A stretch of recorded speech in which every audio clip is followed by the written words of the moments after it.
Hi, Dr. B. How are you? Hi, good and you?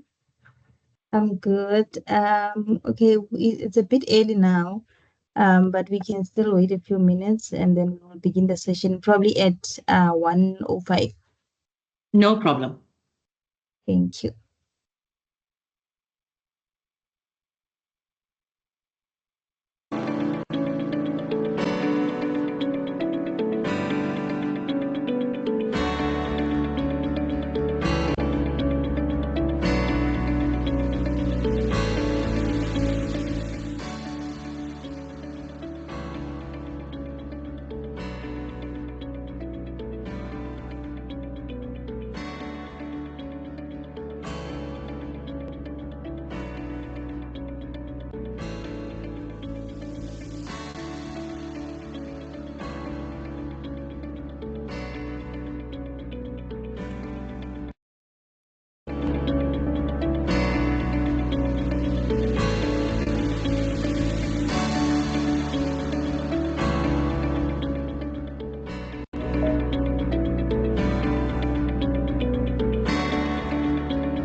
Good afternoon to everyone that has joined us today in the seminar.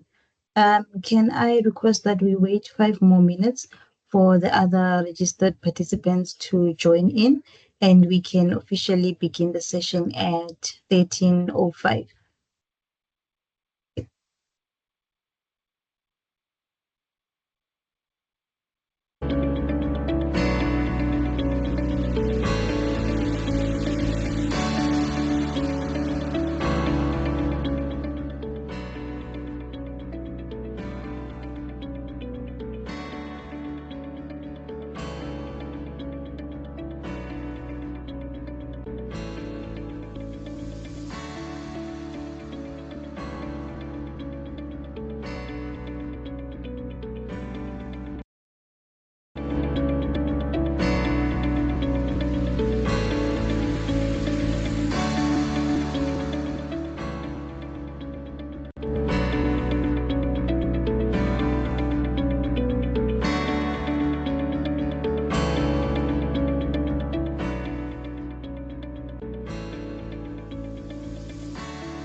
Good afternoon again to everyone that has joined us today, and to Dr. Vaneshri Pillay as well. Can I just get an indication from everyone if you can all clearly hear me, just by raise of hands or thumbs up? Thank you. Thank you for the confirmation. Good afternoon again, and welcome to today's seminar with the Research Capacity Development Unit at the University of Johannesburg. Today's seminar is titled Women in Research, Breaking Barriers, Shaping the Future. My name is Koke Zabila, and I will be your moderator for today's seminar. I would like to just notify you that this session is being recorded, and I have already press the recording button. And I'll also take this opportunity to thank all our attendees for taking the time to join us in this seminar today. And most importantly, I would like to thank Dr. Pillay, who is our presenter for today's seminar. And we'd like to thank her for her effort with preparing and giving this presentation today. Before I can officially introduce Dr. Pillay to you, please allow me to just go over some housekeeping rules and important information. And so for the housekeeping rules, if you do have questions during the presentation, please raise your hand if you would like to speak, or you can type your question in the chat box. I will then indicate to the presenter to address your question or comment. And the session, as I've already mentioned, that it is being recorded, and the presentation slides will be requested from the presenter, and both of these will be made available to all those that have attended the seminar. And also there will be a feedback survey that will be posted on the chat. Please, can you take some time to fill the survey out so that you can give us some insights on whether this seminar was useful and how we can improve in the future. And also if you have some suggestions on some of the seminars that we can hold in future, please do that. And there's, provide some kind words to our facilitator for their hard work in giving this presentation. And this will also be used for the facilitators and RCD reporting. And also by filling out the survey, it ensures that you get the certificate of attendance for attending this seminar. So without further ado, I will then go ahead and introduce our presenter, Dr. Vaneshri Pillay, by reading out her bio. So Dr. Vaneshri Pillay obtained her PhD in 2021 at Wits Business School with a thesis on bicultural life experiences and career orientations of South African Indian women engineers. She has presented her research nationally and internationally, including conferences in Portugal, India, South Africa, Germany, Spain in 2024, and an upcoming presentation in New York in 2025. Dr. Pillay has served as head judge at the 2023 Postgraduate and PDRF Conference, facilitated postgraduate research and ethics modules, and supervised master students at UJ. Currently a specialist policy benchmarking, monitoring, and research at the University of Johannesburg's Postgraduate School.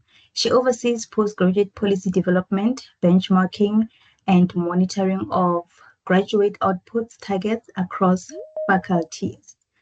So without wasting time, I will then hand over to our presenter who will be engaging us in this very profound topic in this Women's Month. Over to you, Dr. Pillay. Thank you, Koketso. I'm just going to switch my camera on so that you can see the face who is behind the voice.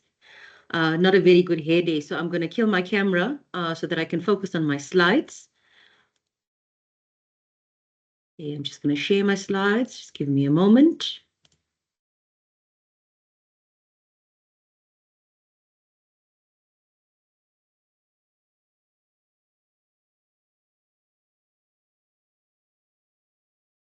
Okay.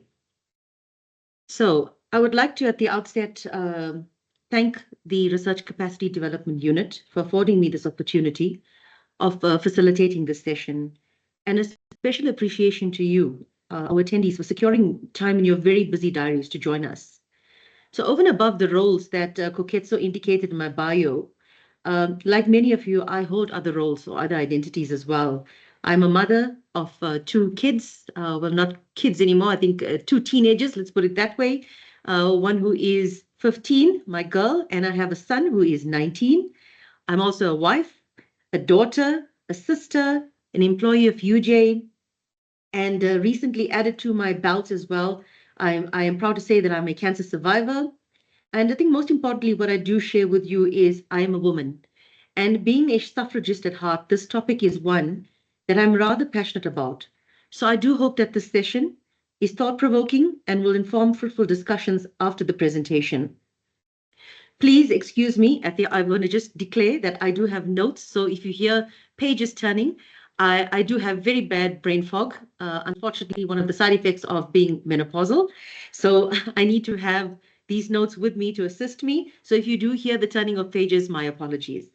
So this session is entitled Women in Research, Breaking Barriers and Shaping the Future. This session will offer insights in terms of global trends and a detailed focus on the South African perspective that delves into the pivotal role of women in scientific research, examining historical barriers that hindered and the current barriers that continue to hinder full participation. Also, this session will be celebrating their profound contributions and aims to propose actionable recommendations for fostering a truly inclusive research ecosystem, ensuring that science benefits from the full spectrum of human talent. So let's take a walk through history, shall we, and look at the trajectories of women in research, their historical systemic exclusion, and most importantly, their perseverance to have their voices heard and their intellectual contributions acknowledged. Okay, so women have played a very fundamental role in terms of contributions to scientific advancement, and this dates back to like ancient times. If you look at, I've put in there 2600 BC to 2500 BC, we have Pesheshet, an Egyptian physician who was described as the lady overseer of female physicians. Then we've got people like in 1200 BCE, Taputi Bela Tekalim. And this woman actually was displaying very early applied chemistry procedures through extraction and distillation procedures to obtain essences from plants. In the Middle Ages, religious convents served as very important educational centers for women, and this provided them with the opportunities for scholarly research. However, women's work was frequently unacknowledged or listed under names of their male colleagues. And many women served as assistants or illustrators, technicians, but their intellectual labor often got lost to history. This trend of unacknowledged labor highlights the inescapable systemic purging of women's intellectual contributions throughout history. And then just to name a few more women, I try to actually do it chronologically so you can see how it built up in time. And I've also included a link at the bottom if you want to go and have a further look at it. You want to go and read up on it. But in terms of the emergence of formal academic institutions, so formal academic institutions actually started in the 11th century and was largely excluded when it came, largely excluded women in terms of university education. And then when we got into the medieval and early sort of modern academic institutions, these were also developed in the absence of women. And this created a foundational disparity that persisted for centuries. And this exclusion was not merely practical, it was deep-rooted, very deeply rooted in prevailing cultural and ideological biases. And this was on views that women were firstly mentally incapable of holding a position of authority, and one of the other notions of sexual complementarity. So this was where it was a perception of science is actually not meant for women. It's a rational space exclusive to men. Effectively, it was doubling the exclusion of women by denying them the intellectual capacity. And this was based on their physical suitability for certain scientific endeavors. For example, it was deemed that women physically were not built to do field-based work in terms of scientific research. And even societies like the English Royal Society, the French Academy of Sciences, they all refused to induct or invite women until the 20th century. And this was also further solidifying women's exclusion from formal scientific recognition and networks. So society as a whole did not support the ambitions of women to follow their scientific interests until the late 20th century. And here we see also a trend where early female scientists often came from very influential families. Okay, if they had access to private income, or if they were supported by a man, in terms of patronage, this was the only way that they could actually have access. Okay, and I think this also is something that reveals a very critical historical model of access. So if entrance basically or association with scientific research was historically conditional on one's social class, male patronage, and it was not actually looking at merit base.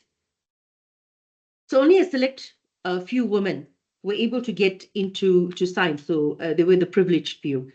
And this was obviously highly dependent on the economic and social dependence, right? This was very significant in that, as I said, if they had a male that was a patron, and they had a sort of, an income, but without obviously being in formal employment, sort of for a lack of a better word to say, they were kept women. This was also a barrier to broader female participation and talent inclusion. So in a sense, we already see in history where you start having this division based on social class. And if it trickles further down in terms of, women's role in society itself, where it was the sort of the patriarchal rule, very androcentric sort of norms and biases, and the way sort of, morals and values and, certain systems were sort of dictating the way society should be. Okay. And this is the reason possibly why many women's contributions went unacknowledged and became lost to history. And this was because their work was also often always sort of submitted under, a male patron's name or not formally published. And this also highlights a systemic erasure of the intellectual labor. The historical barrier exemplified by beliefs like I spoke about earlier on a woman's capabilities, and also about, whether a woman is physically fit to be, or physically deemed suitable to be in field work. It's a direct causal link to what we even now sometimes see in modern day cultural and institutional biases. Women still endure this. And these are deeply rooted beliefs, which created a perceived sort of rational sphere for men and a domestic or emotional sphere for women. And this directly influenced who was deemed capable of scientific inquiry. And we see this as well, this unconscious bias, continue to affect, especially women in STEM today, making it harder for women to be seen as leaders or competent researchers, even when their qualifications are equal, or even worse, when the qualifications are superior. But despite all of these barriers, women persevered and sought avenues for scientific engagement. So I term this entering the lion's den as his equal. We always say there's this, the lion is the king of the jungle, but when you look at the sort of the group dynamics within a pack, right? The female actually is the one that goes out and hunts. Yes, she does the caregiving, and the lion just sits around, just looking all majestic, and waiting for everything else to be sort of done around him. Okay. And where I'm saying you're entering the lion's den, although the lion is deemed the king of the jungle, in this sense, when we enter as females, as lionesses, into this sort of jungle where we have all these male lions, we are entering as equals. Okay, so women persevered. And in the 19th century, we see women began to be admitted into learned societies. Many pursued scientific interests. And I think a fundamental development was the rise of women's colleges. And this was in the later 19th century. And this provided crucial opportunities for formal education and employment for women scientists. Now, one notable strategy that women actually employed during this time, right? And this was also seen as sort of a strategy that women had to, a sort of a strategic rebellion from their end, in terms of making sure that their contributions, was received by their audience. So they ended up using a male or a gender neutral pseudonym. And this was their sort of only way of how they could break that barrier to ensure that, their works were taken seriously and was not, judged, or there wasn't censorship, or there wasn't bias. And if you look at some of the people, for example, just somebody that wrote would be like Mary Ann Evans, who wrote as George Eliot, right, in the Victorian age. Then you had someone like Alice Bradley Sheldon, who adopted a pen name, James Tiptree Jr. And she felt she had to do this because, in her words, and I quote, she said, "A man would slip by less observed, and given her past experience of being the woman," which I quote, she says, "first woman in some damn occupation." So this historical practice is a direct consequence of systemic gender bias in intellectual and professional spheres, highlighting the strategic rebellion aimed at achieving legitimacy and acceptance. So women have to do these things, in order to actively break those barriers. They had to circumvent or, sidestep direct discrimination to ensure the intellectual contributions reach their audience. And this stance highlights the unspoken bias that affected how a woman's work was perceived and valued. Even when published under their real names, this actually suffocated their ability to shape the future on their own terms. So somebody that, is a woman that we can even look at that won a Nobel Prize, and I've put it in there, was Mary Curry. She worked obviously very closely with her husband, but she was a significant contributor. And this is the reason why she even received a second Nobel Prize in chemistry, for all the exceptional scientific, sort of contributions that she's made. Okay, and then we look at the global gender gap. Okay, what is it saying to us in the global gender gap? And ranked as number one, we can see in terms of closing that gender parity, we see that Iceland is sitting at 92.6%. They've actually closed that gap quite nicely. In terms of sub-Saharan Africa, we rank sixth globally, having achieved a score of 68%. So that's not too bad. And it ranks eighth in educational attainment with a score of 85.6, up by about 5.2%. In terms of points since 2006. Now, this is a large improvement, and I think this is also, as the report stated, it was due to the educational enrollment parity. We're getting more females that are now coming into higher education, and I mean this now. If you look at the global gender gap, having participation of women in terms of killing the inequalities that are out there, this aligns very nicely in terms of some of the sustainable development goals that we have in terms of quality education, which is number 4, and then we've got reduced inequalities, which is 10. So I mean, across the world, I think all countries are doing that, where they are trying to look at these goals that we are trying to achieve. But I think the bigger thing is just how far are we with sort of meeting these goals. And then if we look at research impact and career progression, and gender representation as well in research and development. So we see Argentina sitting at 56.3, here's a percentage for Malaysia. And then if you look at India, it has reported one of the lowest female representation with less than 19%.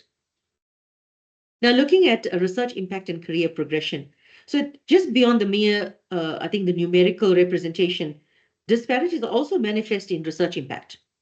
So if you look at Elsevier's 2022 data, where they were using the field-weighted citation impact, it revealed that women in engineering were consistently lower than men across all selected countries. And this was indicating a continued gender disparity in the research impact. Okay, and this suggests that barriers extend beyond mere entry or numerical representation, pointing to potential systemic issues in the research funding, could be research funding or access to resources, collaboration networks, or even publication bias that affect the quality and the visibility of women's research output. If a woman's work is cited less, it could be due to several factors, whether it's unconscious bias in peer review, citation practices, where male-authored papers can be, prioritized over women having less access to large grants or resources, and this can limit the scale and the visibility of one's research. So this impact gap is a subtle but a very profound barrier to women shaping future of science. as their contributions might be undervalued or overlooked and hindering their career progression. Okay, and now if we also look at increasing access to basic education, right?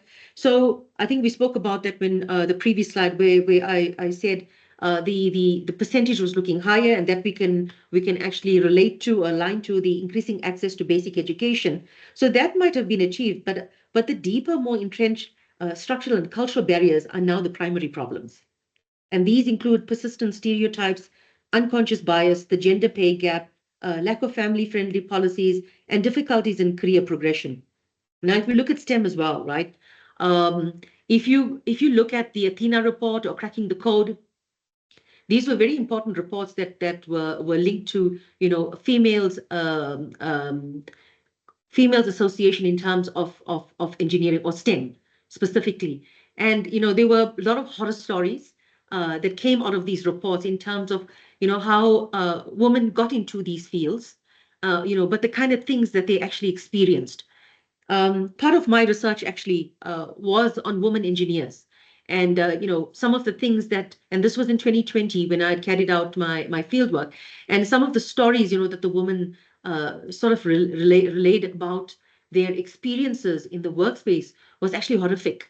And when you go back and you look at all these different sort of events or different type of strategies that companies are trying to use or other institutions are trying to use, and then we really got to sit back and wonder, is this just a tick box, or are they actually measuring the efficacies of this and how this translates into women's meaningful inclusion and the value add that women bring into this sphere. Okay. And yes, the importance and the need for gender, it comes back to that now, what I was just talking about. As we know, scientific research is a cornerstone, and it drives many things in terms of societal progress, whether it's innovation, whether it's, the research that becomes very informative to policymakers. And it also, provides lots of recommendations in terms of solutions to complex global challenges. But if we are only getting a subset of that, so meaning if women do not have access to funding or grants, or when they are submitting research and it's being received with gender bias or these kind of things that are sort of hindering their progress, then we're not getting an unbiased participation of all talents, right? And that's what we want. We want unbiased participation of all talents, irrespective of gender. It is imperative, right?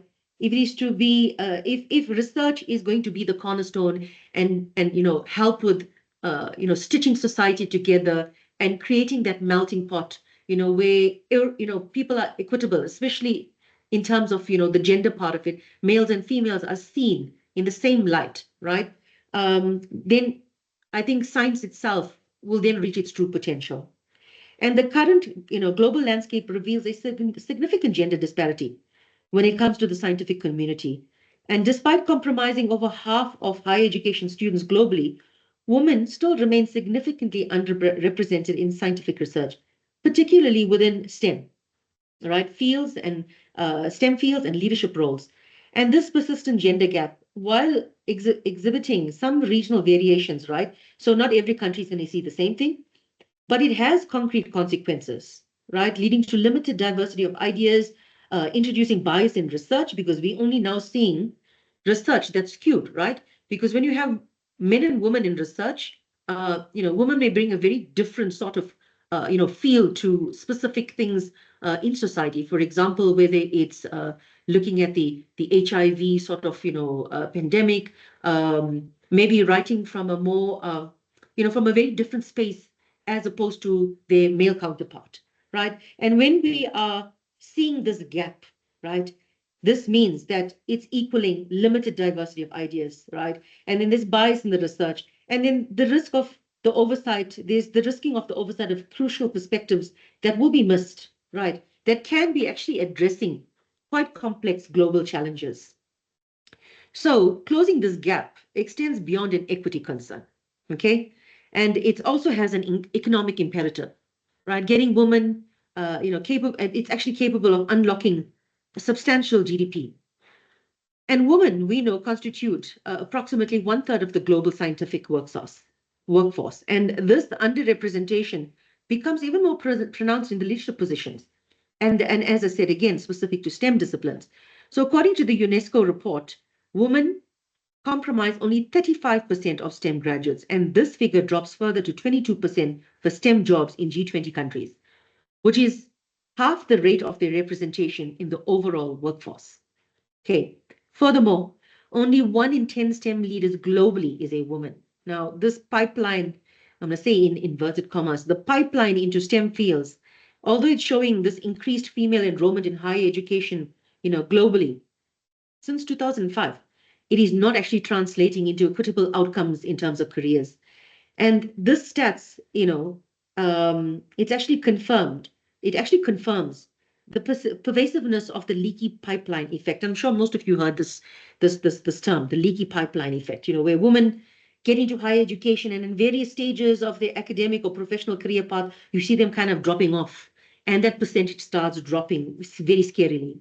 And this imbalance is not merely a matter of fairness. It carries consequences for the quality, the diversity, and the societal relevance of research outcomes.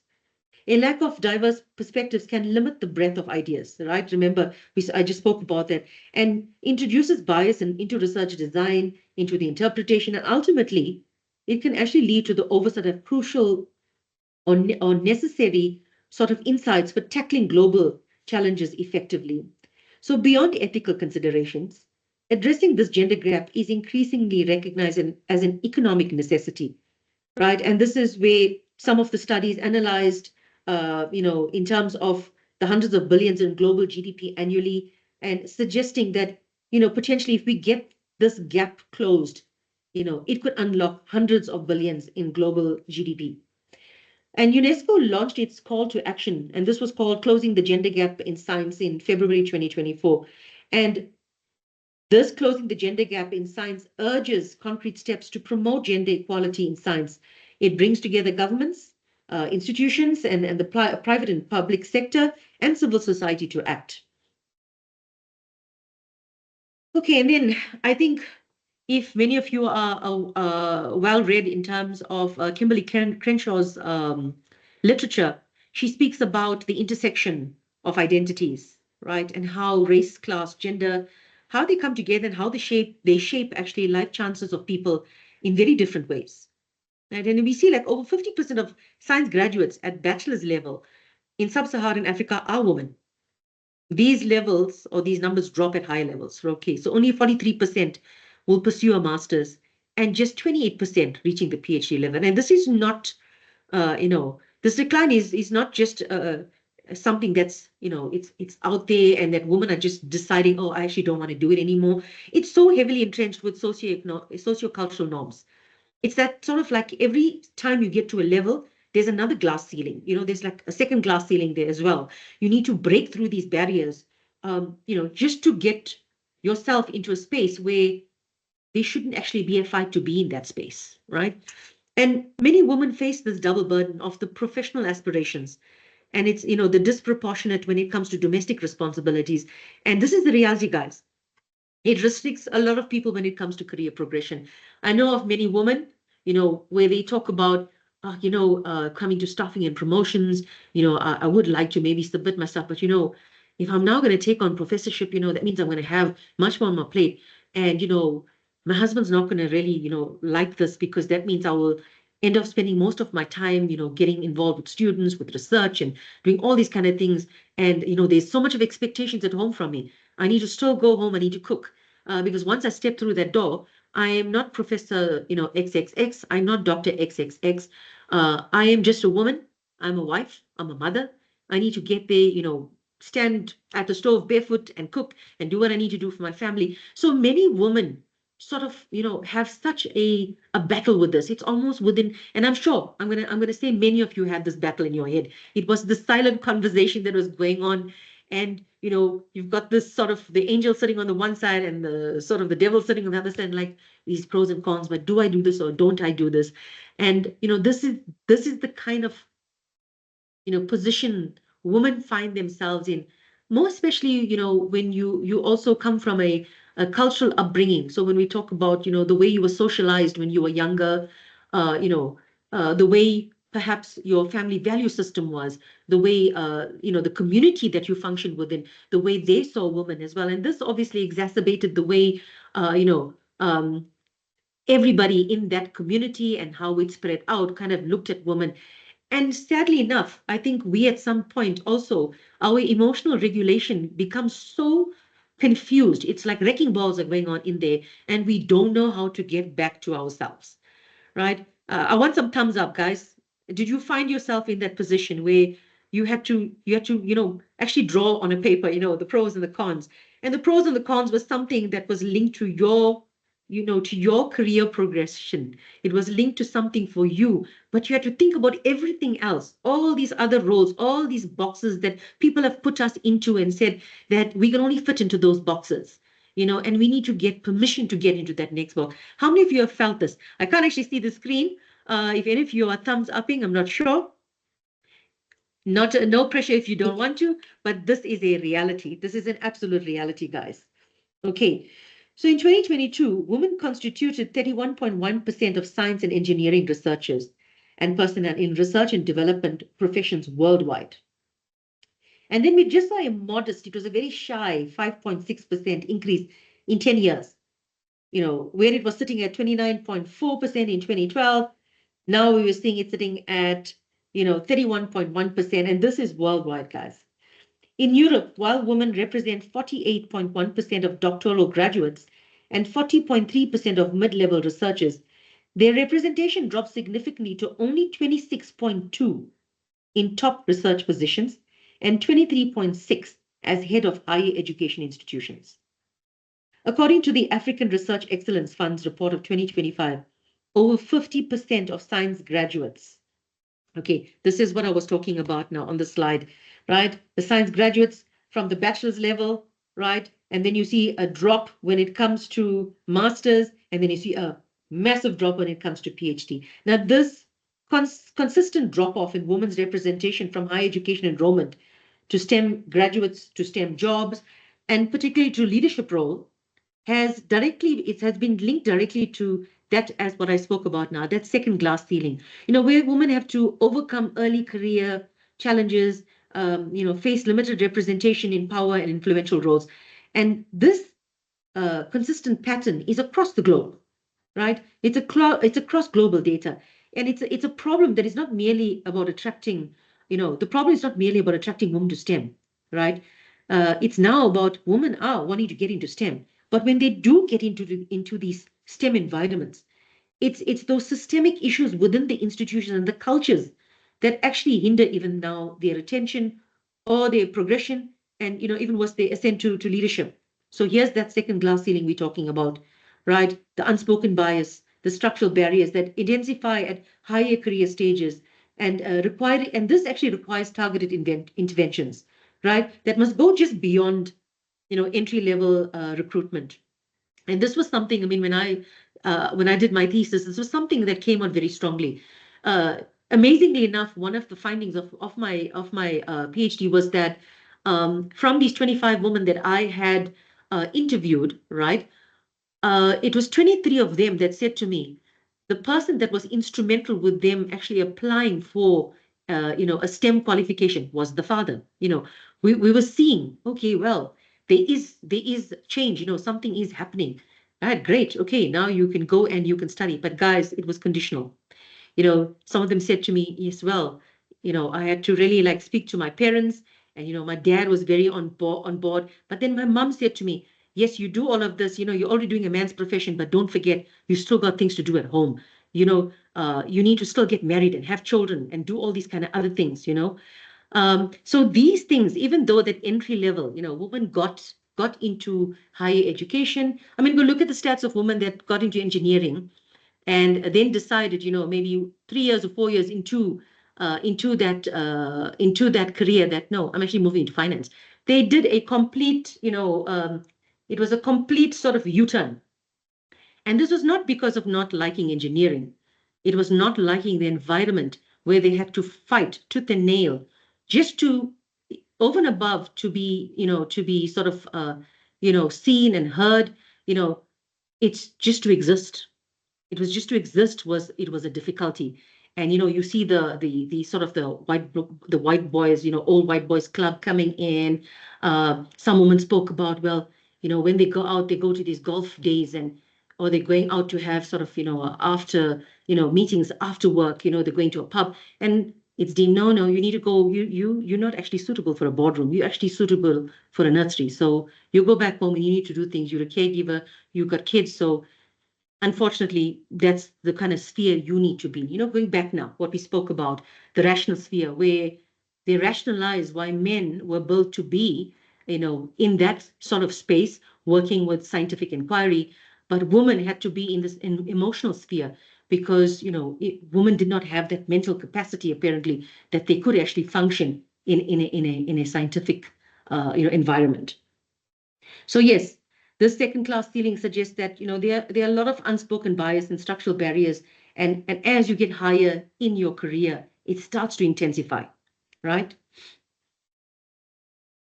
Okay, and we spoke about this now, barriers that women must navigate, the work-life balance, the caregiving responsibilities, whether it is to your kids, whether it comes to your parents. And I know when it comes to, ethnic minorities and majorities, where you're coming from a background, where it's expected, it's your duty that you need to look after your parents. There's specific things that females have to do. I mean, it doesn't necessarily fall onto the male in the family. It becomes where caregiving is required, you the daughter or you the female. So that actually fits into the box that what you should be doing, right? So that stereotyping and that unconscious bias, we say that they're also filtering into the workspace, filtering into higher education. And then when it comes even to, the funding part of it, there were a few case studies where they spoke about where it was almost the identical research proposals that were submitted, right? But it was one by a woman, one by a man. And you see this disparity in terms of the funding because, when they're reading this proposal, because it's a female's name that's there already. If you've got somebody that's a reviewer that's there, that cannot be unbiased, this is the kind of things that you're going to be going through. Or you have, people that are overseeing, the disbursement of funding that cannot see beyond that. Then you're going to have these disparities, right? And when you have these disparities, it's a trickle effect, because that means if women have limited access to these resources, then it becomes an issue for your work to be, in terms of access and visibility. And the lack of representation in, leadership and role models. So when it comes to leadership roles, they need to obviously be more sort of thinking around creating that leadership identity for women, right? And most often when it happens, I've put some of these little, if you see these indicators here, I've put them here, whether it's the labyrinth, you in this place where it's just completely confusing. Then, we always spoke about the glass ceiling, breaking through it. Then there was a new thing called the glass ceiling, right? Oh, yes, we have a leadership role. Yes, okay, no, there's a big problem in this unit. Everything is, kind of almost to the point of where we in serious hot water, right? Let's find a woman, put her in there, right? And they term this now the glass ceiling, because you're putting women in positions where you're setting them up for failure, right? And mind you, there's many women that have been put in positions like this, and they change the narrative, guys. They change it around, and and I think it proved the perseverance, and it proved that it all these historical sort of notions about women. It broke all of that. So women are breaking those barriers, right? And if we don't have, it comes back to the thing of succession planning, and where we talk about mentorship. We're always having these, where we're writing about, no, we need more mentorship. But if we're not fixing the actual gap, if we're not putting women in leadership roles, right? How do you expect to have mentorship where women that have sat in those roles can actually mentor other women? Right. And then another thing, to play devil's advocate now, the other problem that we have, right, is where we as women sabotage our own sisters, right? It's that queen bee syndrome that, rears its ugly head. And it's like, no, I struggled and I got to this point, I had to do these things and, basically step out of, lots of things that, I compromise my own values and things like that. Why must I help this person? They must also walk that, that glass, that's a glass shattered sort of path. They must walk it as well. But why? This is the kind of mindset that needs to change. And if we change this mindset, you know, and women leaders, when they get into leadership roles, sign on where they can, mentor other women, let them bypass that road that's so riddled with the shards of glass, bypass those roads, right? And then you kind of, killing that vicious cycle, right? And then it becomes where we sort of, we sort of bring forward, we give forward, uh, where we say, we say feedback, we will feed forward. That's the way you do it, right? And then sometimes you also have where women are in these very, strange contracts, where it's putting them in a position as to, when it comes to staffing and promotions, if they're not given enough sort of leadership, if they're not given enough sort of responsibilities or levels of decision making and authority, right? It also causes a problem in terms of when it comes to them lodging for, specific, whether it's from, associate professorship to professorship, you have all these sort of, blocks that are in there, right? And these are not just blocks that women are creating for themselves. These are blocks that also is very much foundational on, founded on, the sort of institutional cultures, sometimes not very visible, very, very subtle, but they are there. And linked to that is where we see this wage disparity. I mean, we know this is a big one, right? Many engineers, female engineers said to me, well, I know that I've been here, 5, 6 years, and I've been, doing all of this work. Then you have a male engineer that comes in. He's here just a year and a half, 2 years, and he's almost like, he's like earning my salary and a half more of that, And then we see also the sexism, the harassment, and the unwelcoming environments. And this is like a big one for STEM, especially also when it's women researchers in male-dominated, areas.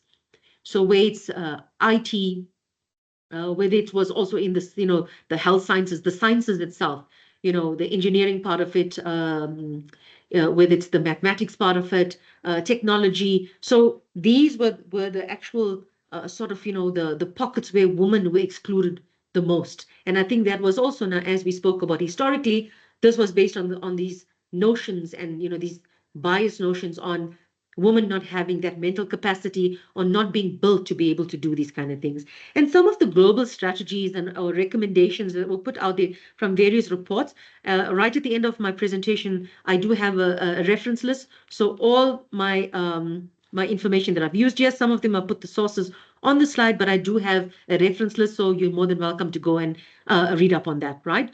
But some of the strategies and recommendations was, promoting role models, but the visibility of role models as well, right? Innovative educational strategies and mentorship programs, I think tied in very much with that as well, where we spoke about the role models, being in leadership positions, how that feeds forward into, mentorship, inclusive workplace policies and structural reforms. So sometimes, or I'll say most often, workplace policies are very a one size fits all. It does not take into consideration, for example, the thing about maternity. I will never forget the one participant said to me, well, when I came back from maternity, I was told, oh, did you enjoy your holiday? You know, and it was horrifying. No, you're going on 4 months, but you're going on a holiday. You know, and her thing was, do they even understand what it is to have a human being inside you for like 8 to 9 months? And then the postpartum issues, the confusion, the hormonal issues, the various sort of risks and complications, just the mental turmoil that you go through, physically, emotionally, you are so broken as a human being. But then you come back to work 4 months later, and then you are met with a comment from a male colleague saying, did you enjoy your holiday? Okay, so these are some of the things, that I think workplaces really need to think about. And, it happens in very subtle ways. So over and above just having these policies, I think it's also about having these training programs where you make people, you sensitize people about gender, right?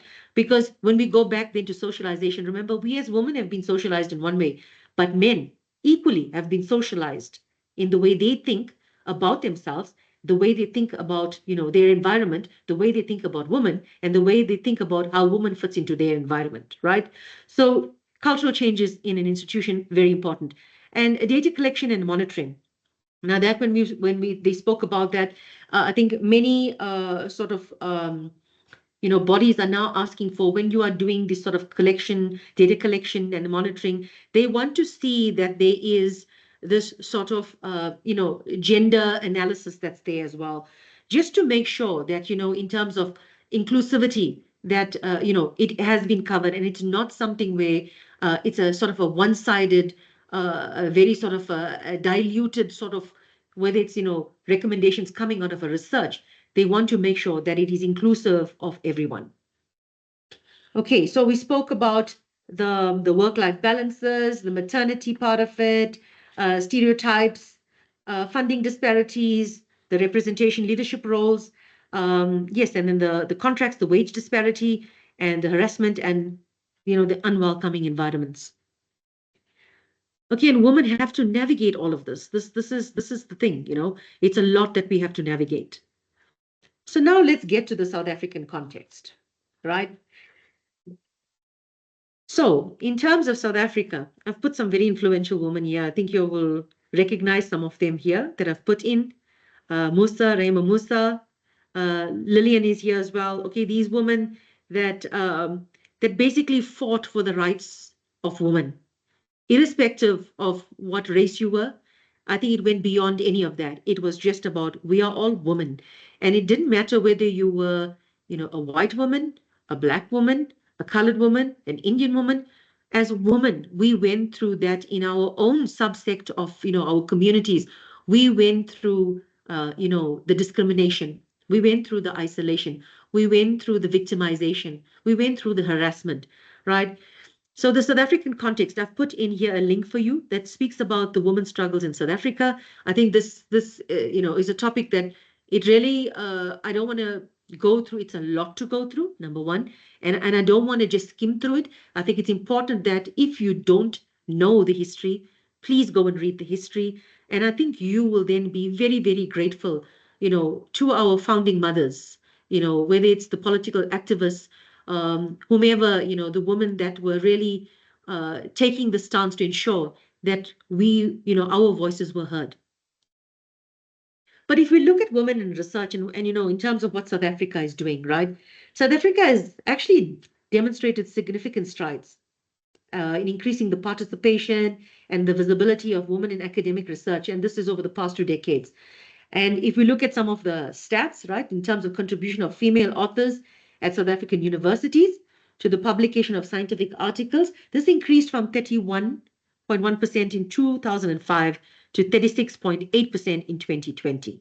Okay, it's a nice jump, but I'm sure, we can do way, way better, right? But also, I think it's all those, we spoke about all those barriers that women have to sort of, overcome, and, the institutional responsibility as well, to sort of look at, strategies that can be put into place to make sure that, the path for women in terms of, publishing and having their work, being visible is increased. It's something that institutions really need to look at, much more in depth, but I think with a very different lens as well, in terms of the intersectionalities that, women, specifically in South Africa, I'd say as well, and I mean across the world as well, women do go through this, especially when it comes to ethnic women, the different kinds of cultural barriers that we also have to go through.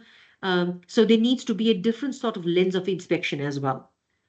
Then if you look at Black female authors, their share of South African authored papers increased more than fourfold. And this is great. This is actually wonderful. From only 4% in 2005 to 18%, right? This is a significant shift, right? And it was observed for Black female authors in the agricultural sciences, which was 32%, and engineering, which was also at 32%. And then we see the representation of female academic staff in higher education institutions, and that rose from 46% in 2010 to 52%, which is great. We're now like over that halfway mark. And the number of female authors contributing to university publications increased from 31% in 2005 to 42% in 2021, right? South African women also receiving NRF funding stood at 41% in 2021. and an increase of 36% in 2026, right? So it's an increase from 36% when it was in 2016. Now we're sitting at 41%. So we are seeing South Africa making these strides, right? But overall publication output by women has increased. While that has happened, there's still the disciplinary differences, right? Now in 2020, as you can see, I think I gave you all these sort of these stats, but if you look at the female authors produced only 48% of publication in health sciences, right? But if you compare that, right, that was a higher share as compared to only 20% in engineering. Now, what that actually means is women constitute only 20% of the research capacity in engineering, right? This is now suggesting that female engineers are publishing, because remember, it's only about 20 somewhat percent in any event. So they publishing in terms of representation, the 20% that's there, they're publishing at 20%. But what is it actually indicating now? That the primary barrier here is not entry into the field, right? But it's rather, it's not entry into the field, rather than publication, right? It's rather the publication that becomes a problem. So you're getting that low percentage. Yes, they're publishing at a good rate, right?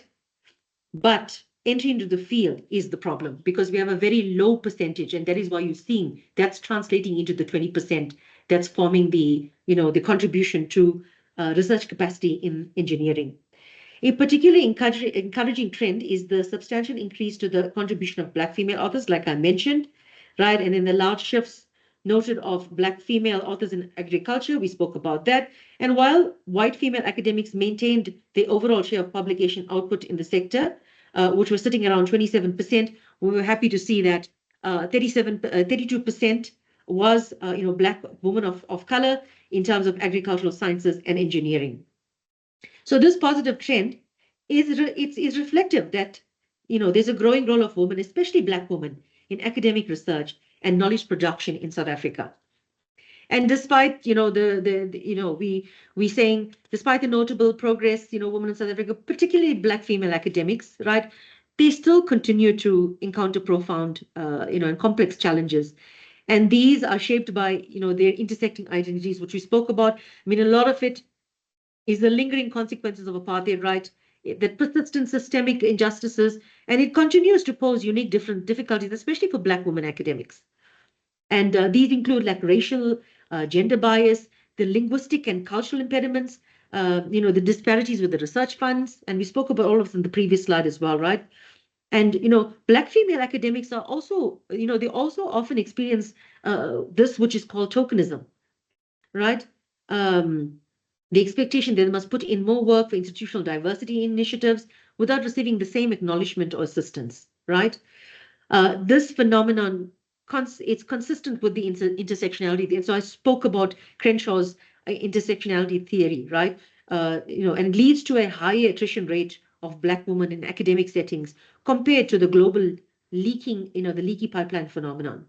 And this means that policies addressing gender equality in South African research must be explicitly like what I just said now, right? I said it must be explicit in terms of the, intersectional, explicitly intersectional, because it must then, in order for it to be effective, it must be representational.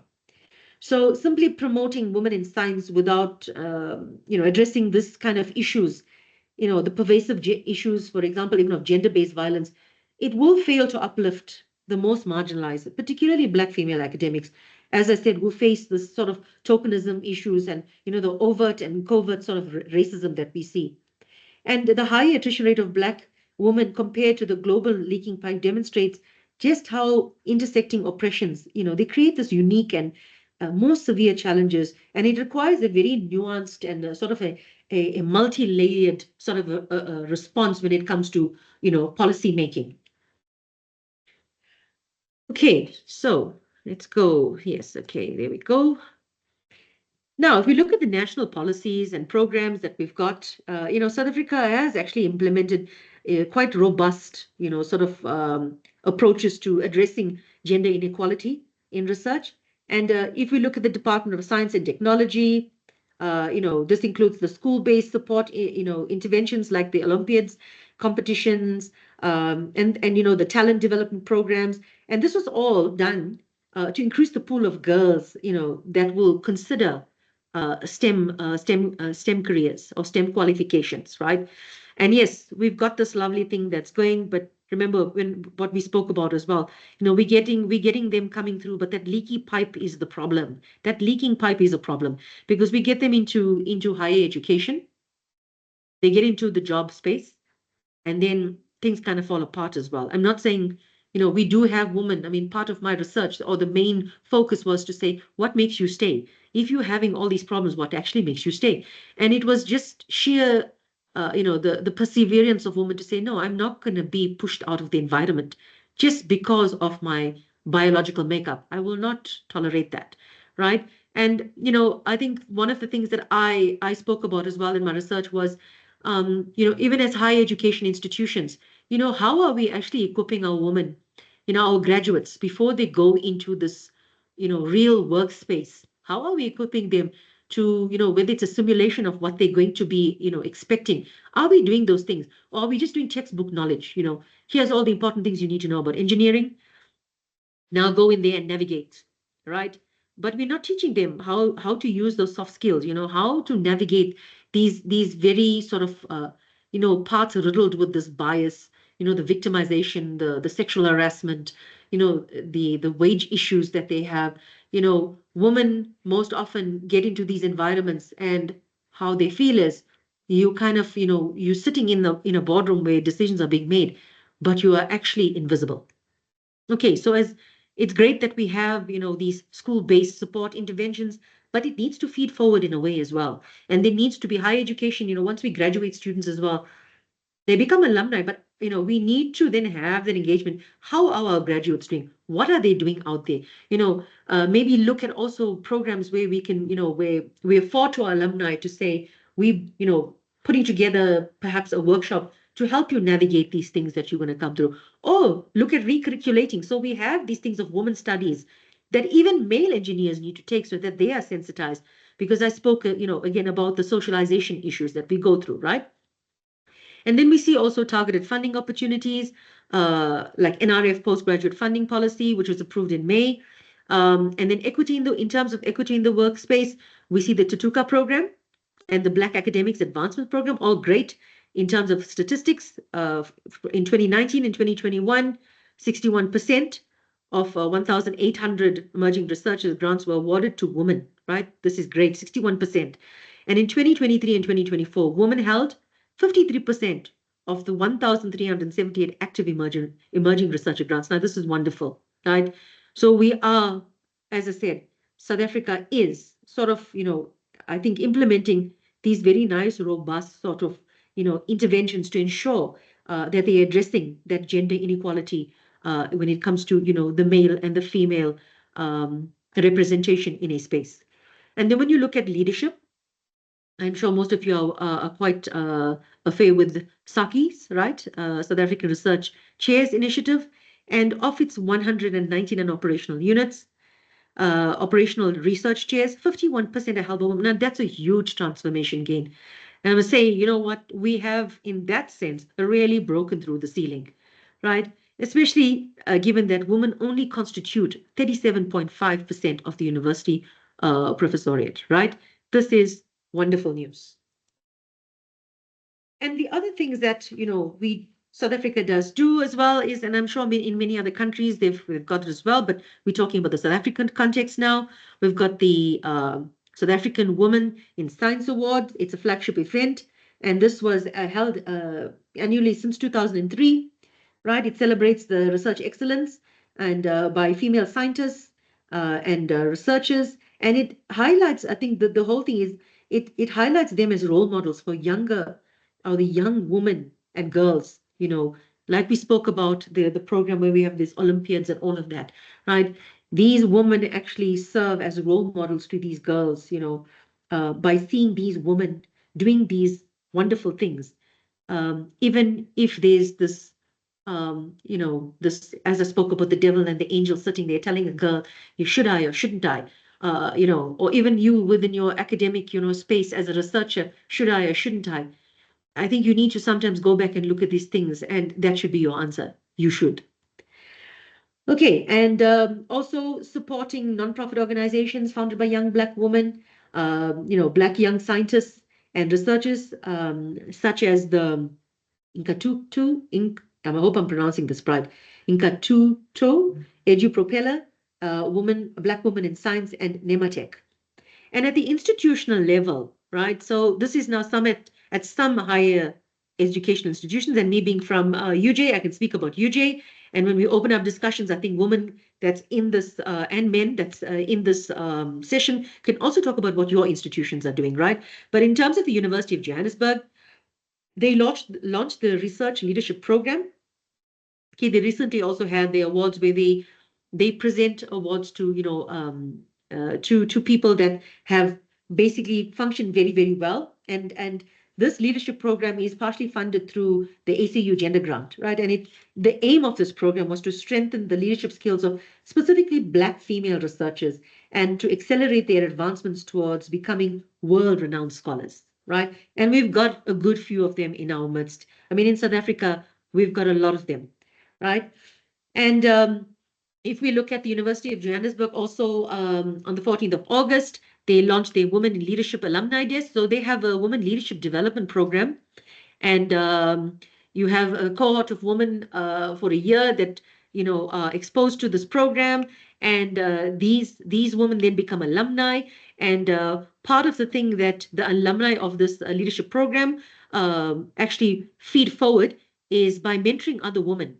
Other women that have not specifically been on the leadership program, but taking them on and mentoring them, in whatever sort of, sphere they are in, whether you are in, and that depends, perhaps it's somebody that's within the science field and you're a scientist in the field, right? And then you get to mentor this person. So whether it's not only from a research perspective, but it's also from, I think, from a coaching perspective and a mentorship perspective, right? And then I read this actually about the Female Academics Leaders Fellowship, and this was founded by Chancellor Dr. Judy Dlamini at the University of Witwatersrand. And they hosted their event on the 8th of August, and they were celebrating 5 years of nurturing female academics, right? And actually what they were doing is they were sort of putting together this program where they could reach out to leaders in the sectors, right, in the different sectors, and try and then build that collaboration. So, part of the acceleration of these women into leadership sort of roles was collaborating and networking these women with the leaders in different sectors, and getting those different viewpoints, whether it is from a policy perspective, from coming in from a social perspective, whichever sort of a dimension was coming in. And they created this sort of this fellowship, and they also afforded platforms where the acceleration of these women. So hence it says celebrating 5 years of nurturing female academics, because it's all about accelerating, and focus mainly on the Black women academics that need to be accelerated. If we look at the systemic challenges that came from apartheid, and how women, specifically Black women of color, were sort of subdued in terms of their research being visible, their research being taken seriously. These are the kind of sort of things that's happening at institutional level as well to drive that agenda, right? So that we do see actual difference. And then when we speak about the innovation dividend, in quality research, it's about having, women in there. And I think research has shown that, and I spoke about this earlier as well, when you're having, the perspectives or the lens of inspection coming from females, it sometimes it complements also the lens of inspection coming from the male counterpart. It's very different ways of thinking, and this different ways of thinking is actually what we need. It's actually, that's why we say it's the innovation dividend. We actually generating so much of innovative ideas, and we're getting it from all different types of mindsets. And then you sort of have a full picture in front of you, a full blueprint when you're looking at a social problem or an economic problem. You've got so many different viewpoints that are coming in. So it's not just a subsect and it's, then a skewed representation. And this is, I think, the cornerstone of quality research. It needs to be inclusive research, right? And the societal challenges, I mean, we spoke about that as well. I think it's about getting societal awareness in terms of women to be seen in a different light. And yes, now we're looking at, women being granted these, giving these grants to have more visibility. And then we're seeing the relevance in their research as well, right? If you look at something like African medicine, right? Previously, I mean, the West would completely disregard that because it was, and worse if it was coming from a woman. But we're seeing these big things happening. We're seeing women that are actually innovating things, right? That has so much of scientific relevance. And there's obviously the economic benefits as well. If we have women, I think it's a no-brainer. If we have women that are also in terms of, the wage disparity, if that is closed, that gap is kind of closed, and we have women at the same footing, we love to shop as well, right? So you have that feed forward into economy as well, right? And then the global competitiveness. I think that's part of also when we spoke about these different training programs or mentorship programs or fellowships that higher education institutions or even, on the larger scale, government is trying to, foster and build that environment where we are actually creating or we are birthing these world-renowned, scientists, women scientists, and especially, when we look at trying to close that gap of the disparities of the past in terms of, the apartheid regime. We're trying to close that gap in terms of seeing or having our Black research scientists much more visible and, basically showcased on a global level. Okay, and then in terms of recommendations, I mean, we spoke about that previously, but I think it's about strengthening, to strengthen and mandate that there's, intersectional gender equality policies. So you can't only look at a policy that, for example, you're putting together a policy on, let's say, leave. Yes, we're looking at maternity leave. I know they've now got paternity leave, but, it needs to be looked at in a sense of how is maternity different to paternity, right? How is having a child for a woman different to a man? Okay, you become a father, yes, and we have very hands-on fathers, not to be sexist in that way, and we have fathers that are, it's like a 50-50 split, sometimes even more. I've got a very hands-on husband, so when I had my two kids, after two C-sections, yeah, after your first C-section, when you think that, everything in your tummy is going to fall out, you need somebody to be there to help you. And, he played that role, but not many women are sort of lucky enough to have that. Not many women do have that. But there are people out there, there are men out there that actually do play those roles. But it's saying, look at it in a sense of what do women go through, in terms of physical recovery, the emotional turmoil. So maybe when women come back to work, do institutions actually say before you come into the office space, we would like to send you maybe to somebody to speak to you, just to sort of, if you need to just talk about, now being a mom to a newborn baby and coming back to work, to just sort of speak about your feelings and, get it out there. And maybe, this professional person can actually help you with coping strategies, right? But so these are the kind of things I'm speaking about when I say strengthen and mandate intersectional gender equality policies, right? They need to be looked at in terms of, for what it is. And invest in comprehensive work-life balance and caregiving. It's the same thing leading to the first point as well, right? And I think now with the paternity thing coming in, that was, I mean, a good win as well, where it's recognized that it's not just a woman's job to look after a newborn baby. It takes two to tango. Catch my drift. So you need to also, the father needs to play a very important role. And I think from a psychological point of view as well for the child, it becomes very important where you have both parents, right? Implement targeted funding and leadership development programs. We can see South Africa is doing that. We're good at that. And I think we're going to get better at that. Combat implicit bias and stereotypes with training and cultural change. This is something I spoke about.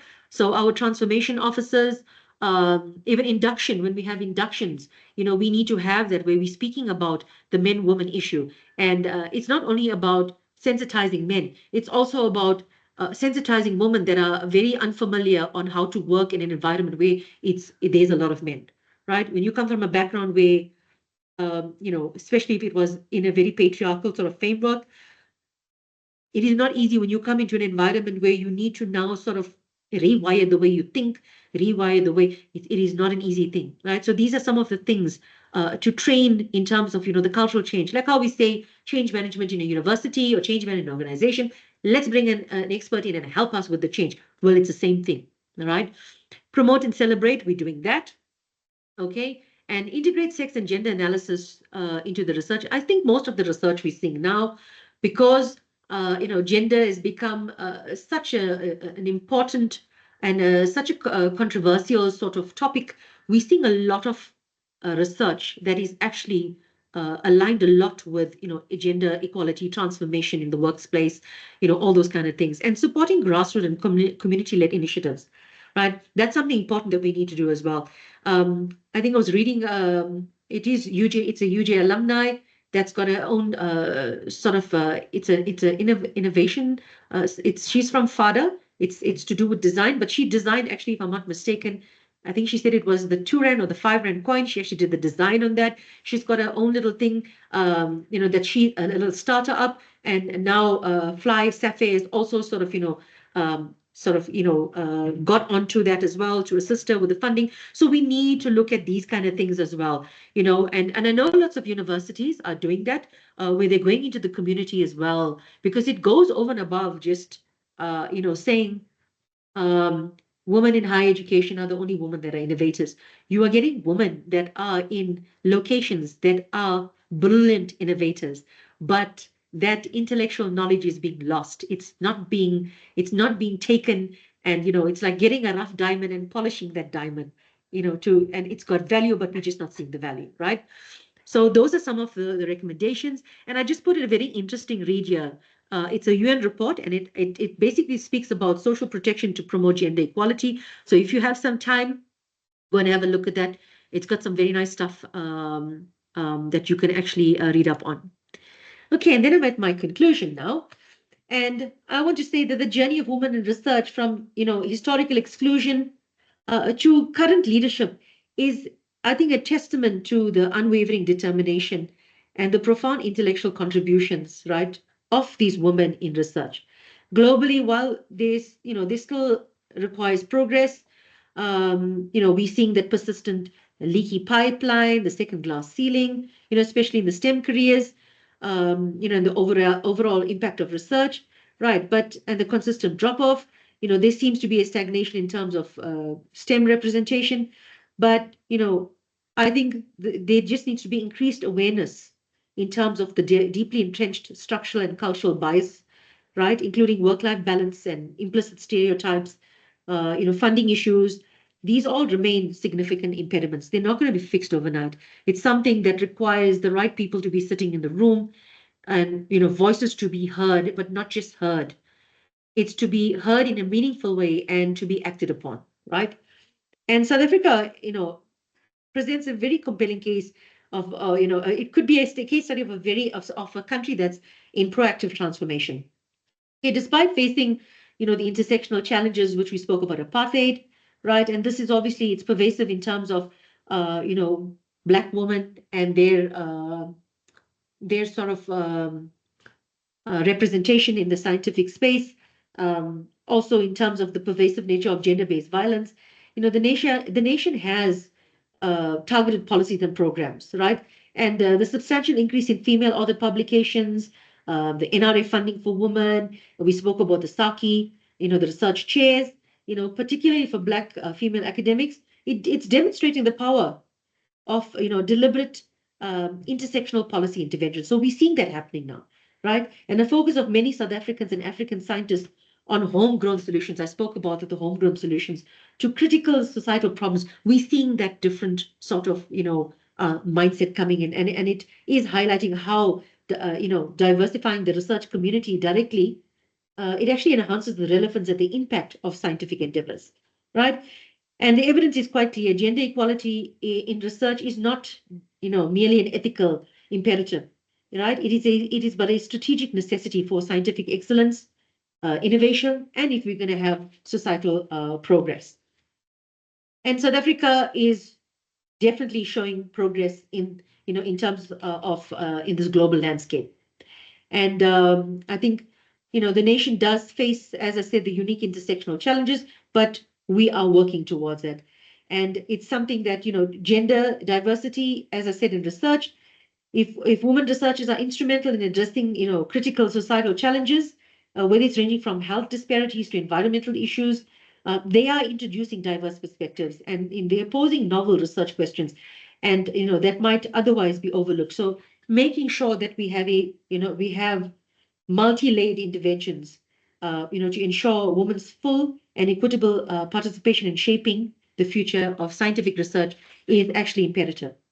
So I would like to end this presentation with a video that I found very powerful, right? And it's something I feel that every woman needs to hear and I think consistently remind herself of, especially on those days when you feel like you want to throw in the towel. So just bear with me. I'm going to stop sharing this and I want to share.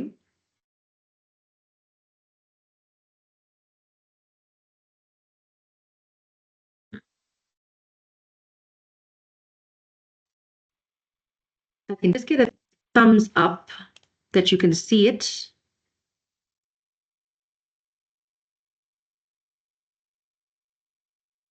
Okay, so can you see? Yes, we can see the video. Okay, great.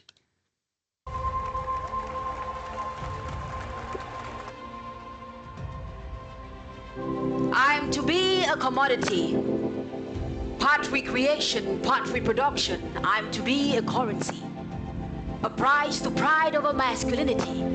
I'm to be all I am told to be. But today, I'm everything I'm not supposed to be. I'm a glitch in societal programming. I'm becoming a bug in the system. I'm a crack in the matrix wall. I'm a wrecking ball, smashing doors, smashing laws. I'm a crack code, reading status quo. I go, breaking iron bars and glass ceilings. I'm demanding, intruding, overcoming the lies and the prejudice. And no, I'm not easy. I'm busy. Making waves, making ways, making space in this place, in this room, in this world. I'm empowered to empower and inspire representation, inclusion, mutual respect. I'm direct impact on society. I'm equality. I'm woman. Good evening, ladies and gentlemen. I am honored to be in your midst today. The title of my spoken word piece proper is Society Says. And here it goes. Society says the woman is the weaker sex, that her meekness, sweetness is nothing but a display of weakness, that her emotions are unnecessary, yet her existence is necessary for satisfaction, reproduction, and even recreation. Society says a woman should know her place, and her place is behind every great man, behind every great cosmetic can, behind every closed door. Society says a woman's place is not in the boardroom or the courtroom, that her place is in from the kitchen, the garden, and wherever, as long as it is within the confinement of a home. Society says a woman's place is the home. Society says it is okay to fly, but not too high, not too out there, not too revealing, not past the glass ceiling, not past the law, not past the iron bars that bar even our nerves to dream. Society says it is okay to dream, but hands are a handful of limitations. Society says it is okay to lead, but questions her leadership inclinations. Society is why she's on the news, subject to rape, subject to abuse. Why her body lays lifeless at thought avenues, subdued, broken, and beaten into immobility. Society is why her gender is treated like a liability. Well, society says what society says, and I say what I say, and I say the woman is human. Not less human, not a trophy. Not some prize to pride over masculinity. Her femininity is not fragility. Forged from bones head to skin tone, her grace greets, radiates even to her bones. Yes, a breathing piece of art, yet no mundane artistic piece. No, she is God's masterpiece. She is flawless. Dear society, it's about time. It's about time you allow this truth that this bias status quo you built to suit yourself is by itself crumbling. Your flawed, perfect picture of pink and blue is an illusion. One that color graded us into classes of limitation, a system that projects creation as one that subjects the set to sheer degradation. Dear society, this This revolt had been on the rise for ages. Today, realization flips her pages. Mindset escaping these fictitious cages. Today, women had wooed men to realize that femininity is not humanity. That power is not agility, that bravery knows no gender, so she will not surrender. Dear society, we want our share of the future. And this time, we are not even asking, we are taking.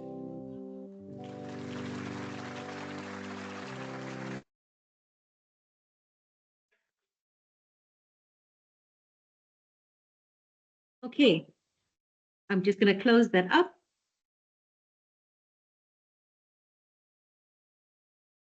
Okay, I just want to put my slides back on. Just give me a second.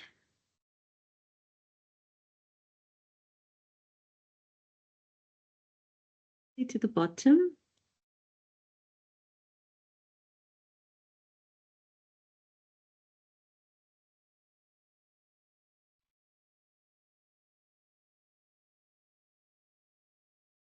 Okay, so these are the references that I promised would be on my presentation. And thank you very much for listening to me. I do hope that you enjoyed my session. And I'll open up the floor now for discussion. I'm not going to say questions, I'll say discussion, because this is what it is. I presented all the findings to you, or what I could put together from my sort of research to inform this presentation. But I would like to hear from you, whether it's a personal sort of narrative or something interesting that you would like to share. So I will stop sharing now, and I will mute. Thank you very much. Oh, thank you very much, Dr. Pillay, for that presentation. We definitely did enjoy it. We have thoroughly enjoyed the presentation. Very insightful, very encouraging, very detailed. So we thank you so much for taking the time to prepare and actually give this presentation. And yeah, after the last video, I don't think we can say anything more. But yes, I will open the floor for questions and engagement. I will just unmute everyone. I will unmute everyone's mic, or enable them, and then you can just unmute on your side and ask your question if you do have a question. Just a second while I enable everyone's mic. And I already saw some hands going up. Yes, everybody's mic is enabled, and you can just unmute yourself. Let me start with the comment on the chat, because it has been there. So I'll start with that, and then I'll give the opportunity to those that have raised their hands to speak. It's quite long, but I will read it. It says it's from Mpho. And the comment says, great presentation and thought-provoking. Key barrier to women's progression to MA and PhDs is the latest age restriction eligibility criteria on all bursary and research funding offered in SA and worldwide. Why is it restricted to people below 35 years, and lately it has dropped to 29? Who is catering for women between 36 to 60 years? RPL academically enrolled? No one caters for this group, and this is the biggest barrier to low enrollments and subsequent dropouts at MA and PhD. I am a classic case. I'm keen to engage decision makers at various institutions to consider policy and program overhaul to cater for women like myself. I know I am not alone in this. Let's join efforts and change this by 2026. And this is from Mpho. Thank you for that info. I read it quite quickly. I skimmed through it, and yes, I know we're saying that we've got all these lovely fundings, but then when we have these conditions put into place, that's the other thing. Women over a certain age, and I think if it goes back to the systemic issues of access to education, I never thought I would go to university, right? We come from homes where we're not sure whether our parents will be able to actually provide for us to actually go forward with a qualification. And then I think also at some stage when we if we've not, we're not able to have that, perhaps at a lesser stage in our life when we become actually employed and we are able to provide that for ourselves, then it's actually our age works against us, and we're not sure why. Because if we're saying empowerment, uh, how then are we saying we're empowering women if we're limiting women based on yet another category that one is discriminated on, which is age. So that's something, yes, I would perhaps like to maybe engage with I think the university, who the relevant sort of structures are that we can speak about this, and see how, because studying at a later age is not about you just didn't want to study. There are many, as I said, intersectional issues that we have, problems that are beyond our control, and problems or challenges that's actually sort of wrapped into our identity as women. And these are some of the things that I think higher education institutions also need to start looking at as well. In terms of, it's not just about getting your student from school and sort of grooming the student into a undergrad, into a postgrad, and then you churning them out out the pipe into the workspace. It's about within the workspace itself. There are challenges, and each person works in different types of workspaces, right? But I think when there's this type of want from a person to go and further their education, it's also I think it's an intellectual, what's the word I'm going to say? It's sort of intellectual property that you're going to be taking into the place that you are as well. It's you feeding forward into your company, or you feeding forward into what you are doing as well. So yeah, this is something I know, even with when it comes to specific grants or other bursaries, and I know also when it's external bursaries, sometimes they have their own reasonings why they do it. But I think it is something. It is something that's it's a valuable point that you've made. It's something that should be discussed. So we will see. I will use the chat from this group and the questions posed here to maybe see how we can actually ignite a conversation on this. But thank you for that info. And yeah, please keep in touch with me. I will put my email address in the chat. Please keep in touch with me and let me know, if you've actually sort of met any success on that. Thanks. Thank you for that. And we have a hand from Nita. You may unmute yourself and ask your question. Thank you so much. Thank you, Dr. Vaneshri, for that presentation. And as I'm looking at the comments in the chat, and firstly, adding to what Mpho had said, is we all struggle with the age limit, especially when I just did your NRF calls for funding and stuff, and it kind of restricts us because we don't meet that profile of being young emerging researchers at 35 and so on. I mean, we are seasoned academics, seasoned researchers, right? So I could resonate with Mpho in that what happens to us in that outside of the 35 age limit, right? Also, it resonates. And I was looking so forward to this presentation of yours, and I'm sure everyone that's sitting here right now listening to these presentations, it's relatable. It's relatable and it resonates with you in some aspect, or within us in some aspect of what we've actually been through throughout our academic journey or research journey as a female. Okay. And a lot of the things that you've touched on profoundly and thought-provoking is that we fight every day. And that's always been my argument, like when it comes to Women's Month, and not just the Women's Month, but throughout the years, why do we have to fight that much harder? Why do we, I mean, we resonate and we discuss this, we speak about it till we blue in the face, like, year in, year out. And why are things okay? It is evolving. You've showed us some stats and so on, and it is evolving. It's evolving gradually, not rapidly, but I expect it's going to take a long time, but why? My question is, why do we have to fight that much harder?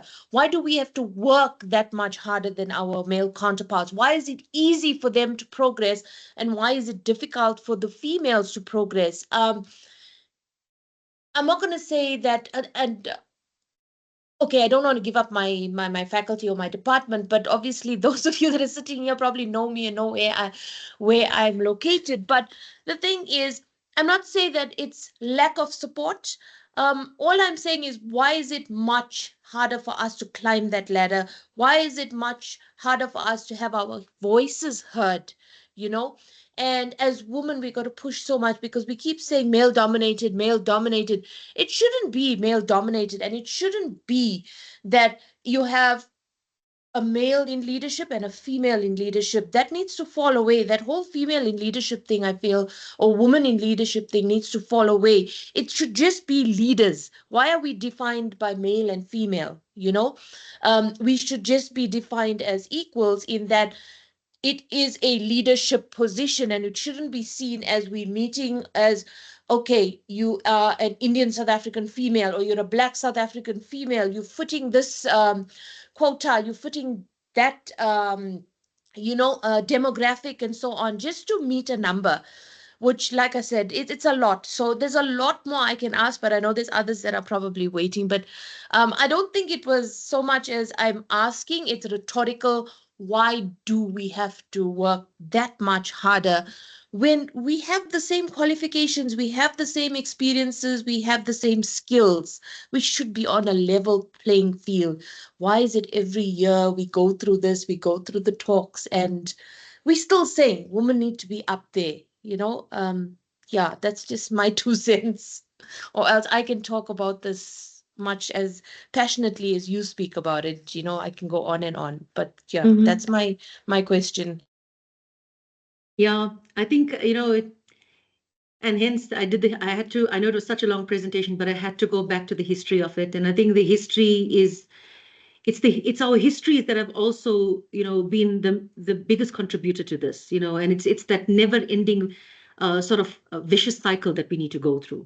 And we're living in modern day society, right? But you are still seeing, when you look at the GBV cases that we are having, I think it was recently, I'm not sure if it was this year or last year, where one of our top scientists, I think she was from UJ as well, was also murdered. And you would think in this day and age, you wouldn't have that situation where there's that gender problem. Woman must not, woman must know their place, and woman must be subservient, woman must be submissive. But sadly, as much as we are seeing women in big spaces doing big things, it is still out there. I'll give you an example, right? And I spoke about this once as well when I was at the VC's Women's Day celebration, and I spoke about just a personal thing from my side, right? I was traveling and going with my daughter to Drakensberg, and we took my late mom-in-law along with us. And as we were driving past, we saw these horses that were running very nicely, freely, beautiful horses. And then and my daughter said, "Oh wow!" And my daughter was about, I'd say, about 5, 6 around there. And then my daughter says, "Oh, the horses are so beautiful." And I said to her, "Yeah, they're lovely." Eh? She says, "Yeah, I want a horse." And then my mom-in-law said, "Yes, you must just marry a rich man, and then you can buy all those horses. He'll buy it for you." And then I turned around because I was like so livid, and I was like, "No, you will educate yourself, and you will buy the horses on your own." But I know it's a funny story, but there was so much attached to that story. Because firstly it angered me because it's like, why are you telling my child this? That's not the way I'm raising my child. I'm also raising my kids in a genderless environment where it's not about, because you're a girl, you need to go wash the dishes up. Because you're a boy, then you don't do these things. So I'm raising them that way. But now you're coming in, you're mixing up the narrative, you're confusing my kid, right? But then when I thought about it at a deeper level, and I realized, and I said, you know what? Actually, my mother used to tell me I must not ever smile with my teeth showing because it means I'm loose. I had all these other sort of things that were, where they were trying to create me into the person that they wanted me to be based on what society said a woman should be. And at some point, you start actually socializing yourself that way. right? And you don't know, you indirectly or you know unconsciously you're also doing that when you in your own household. You're doing that with your kids. Now I'm talking about my mother-in-law, right? She was socialized in that way as well. So was my mom. And when I talk about the research with the engineers, the weird thing is the fathers were the ones that said, well, go ahead and do STEM, you know, do engineering, do what you want to do. It was the moms that said, oh, you want to be a man. Now you want to do a man's job. You don't want to get married. You know, so I think it's so much that's also ingrained.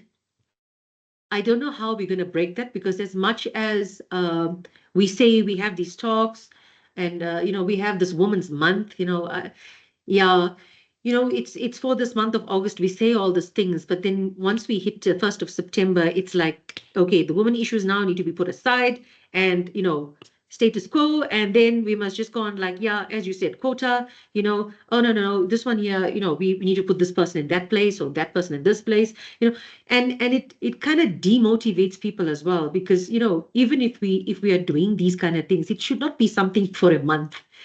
It should be something that is so ingrained with everything that we do.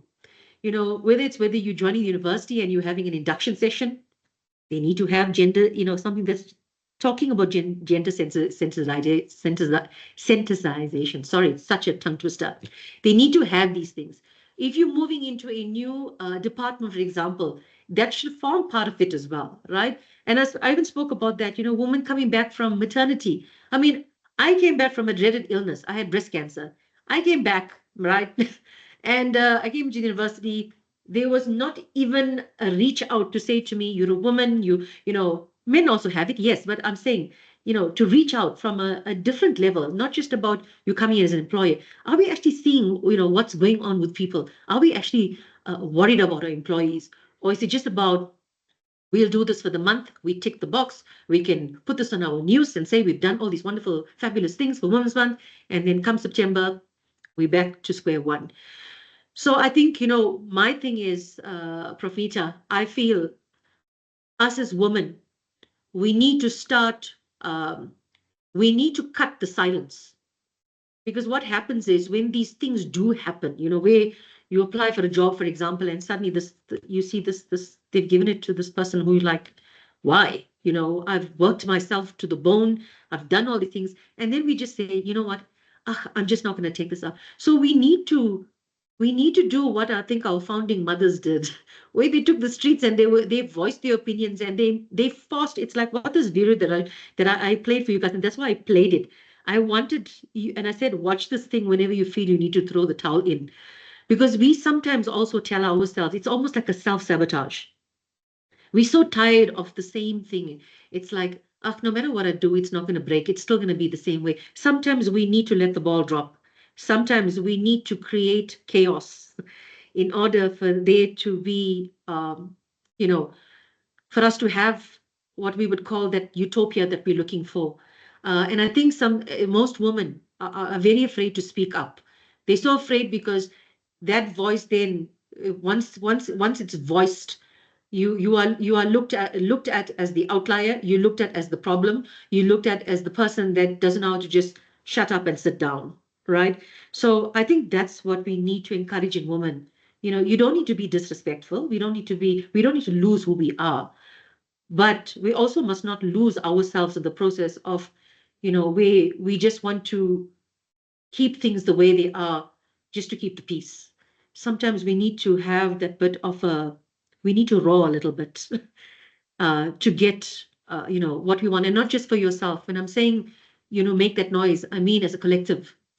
We need to do it in a collective way because we do see, and I mean, I've had many experiences of the way I had the queen bee syndrome.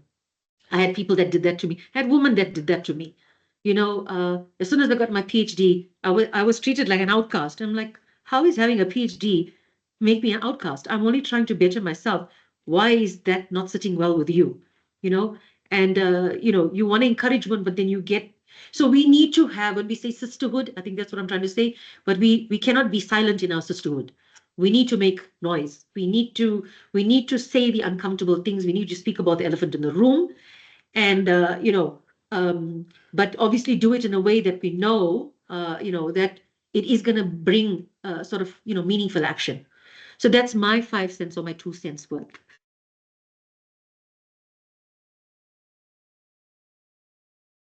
Okay, thank you for that, Dr. Pillay. You also spoke about one of the points that was actually on my mind, and considering the progression, of women from back then when they were extensively marginalized to now, trying to find their voice and trying to take up space, in the words of former Miss Universe, taking up space. So I feel like we cannot afford to be we cannot afford to be each other's enemies as women because the world is already harsh on women. So we cannot afford to be each other's enemies. The least we could do is to support each other, but we get so much hate from other women, which I think it's something that needs to be spoken about, or maybe we try to navigate such things. And there's a comment from Kada that says, what you said really resonated. The struggle is real, but we continue to strive forward. If you could kindly share your email for further communication on some guidance. Okay, Prof. Pillay did, Dr. Pillay, sorry, she did share her email address on the chat. And the comments are saying, from Ompo again, I think it's a follow-up comment.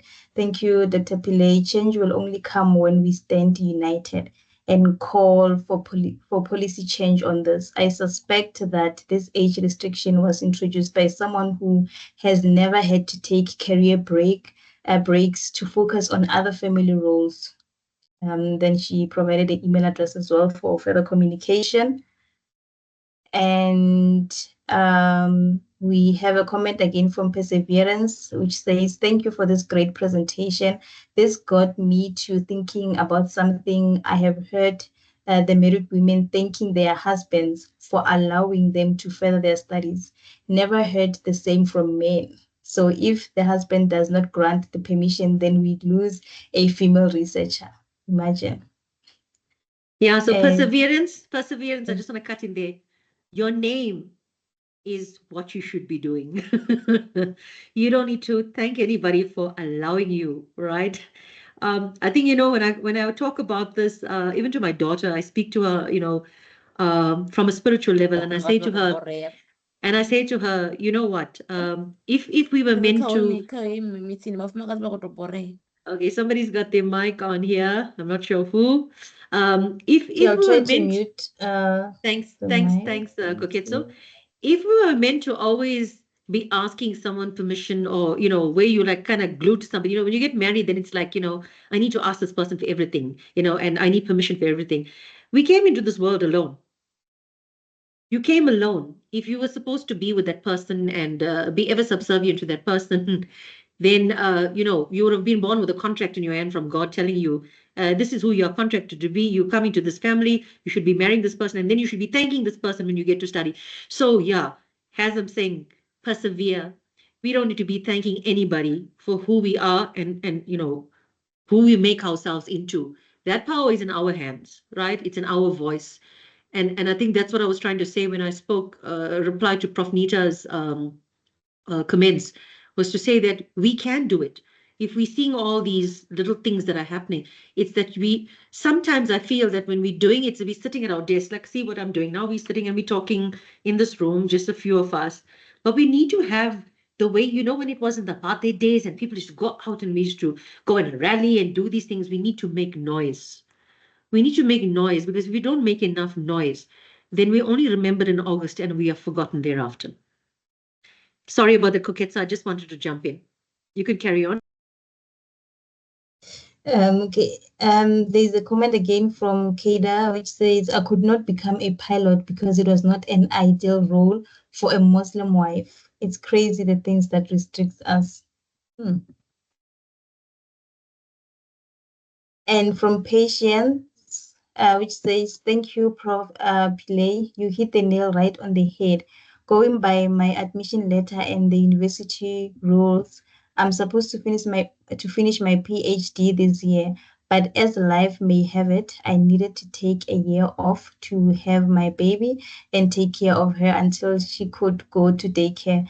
This has added another year without funding since I have exceeded my funding years, even though I didn't receive the bursary during the period of my maternity leave. This is so unfair. Definitely unfair. And we have another comment. It says from Sadzani, I'm late. I'm requesting the recording. Okay, definitely we'll share the recording after the session. Don't know if you want to comment on the last comments at Dr. Pile.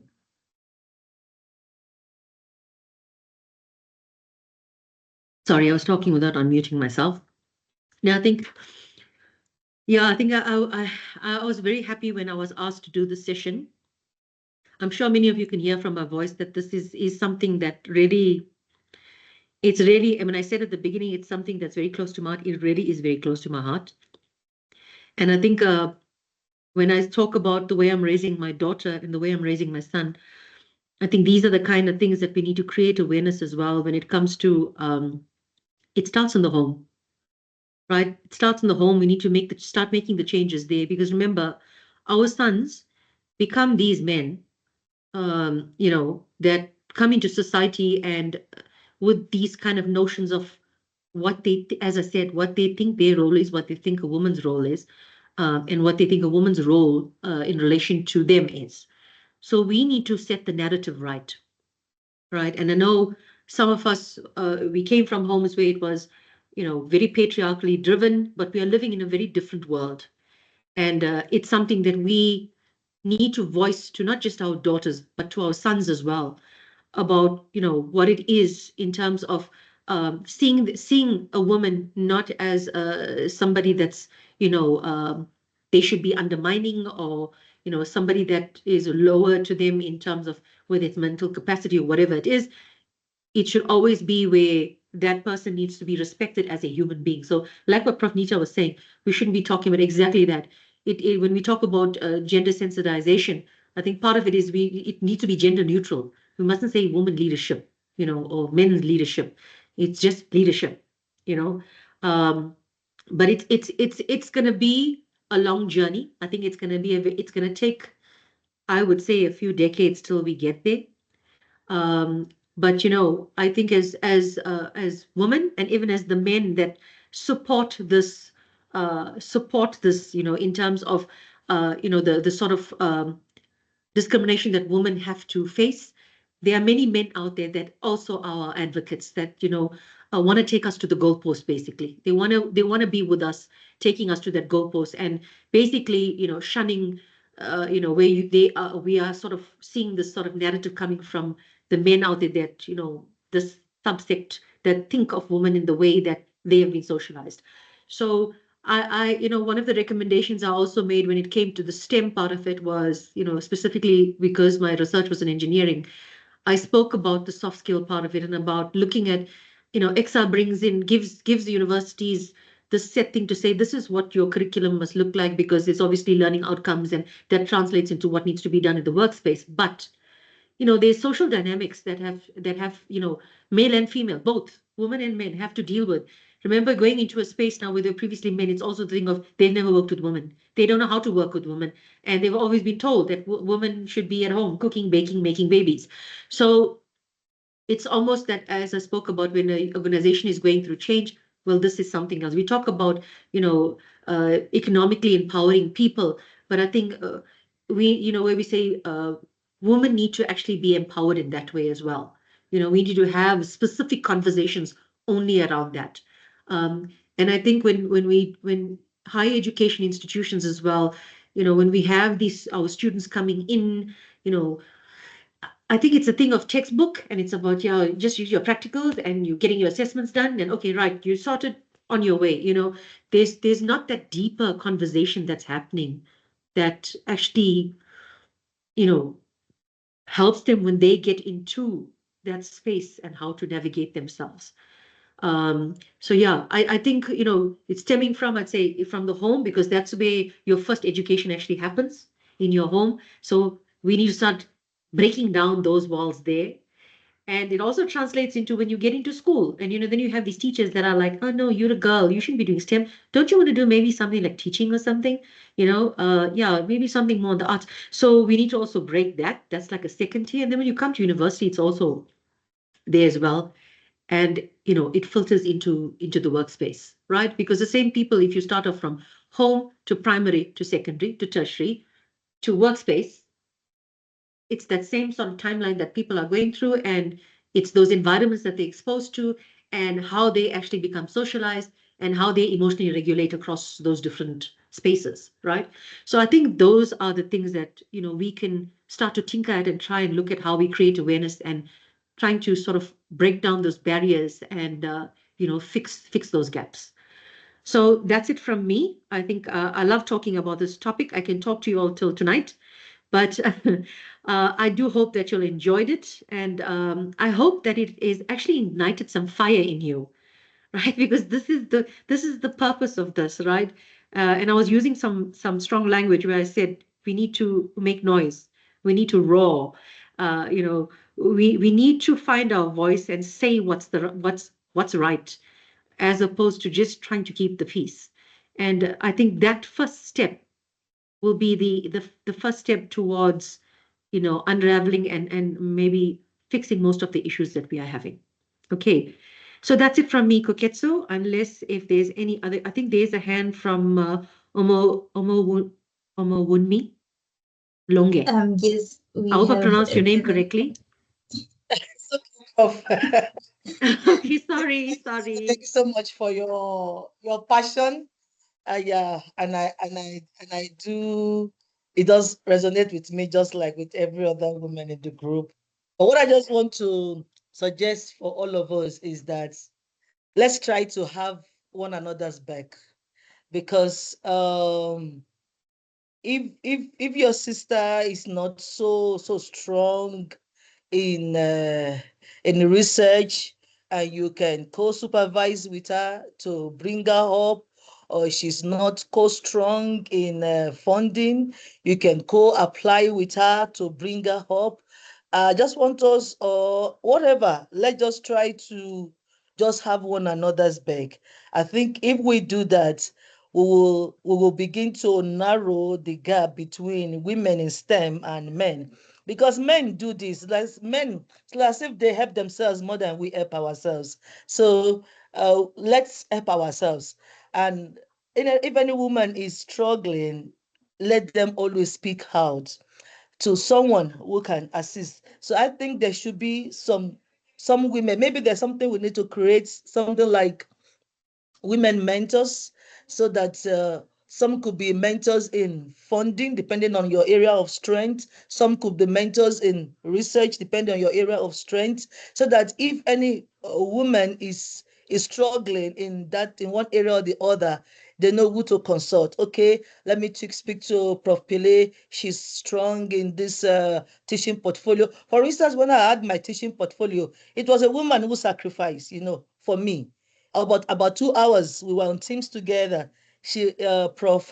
Tia, Prof. Tia's Coleman. She sacrificed to stay online with me for like 2 hours to go through, tell me everything I needed to fix. And when I submitted, well, I even scored more than the AP.